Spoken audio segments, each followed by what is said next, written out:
Konting hirap, suko agad. Palibasa kasi, may pera. Masabihan mo ng konti, aalis. Kapag pumalpak, tatakas. Oo na! Ayoko na! Ako na yung mahina!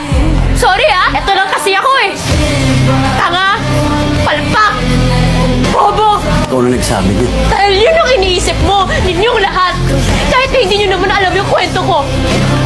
May ano ba kwento mo? Pinahuli ka ng dadaya sa exam? Cheating kolehialas. 3 university students stripped of honors after being caught cheating. That article does not sum up who I am. So, dinideny mo. Halos isang linggo ako na nagpuyat sa kaka-review pero wala mental block. Sa takot ko sa papa ko na hindi ako pumasa. Yes, I attempted to cheat. Attempted. Pagkatapos mong lokohin yung mga magulang mo kung bakit ka nandito sa Barcelona, anong buhay meron ka ngayon, sa tingin mo maniniwala pa rin ako sa'yo? Katulad ka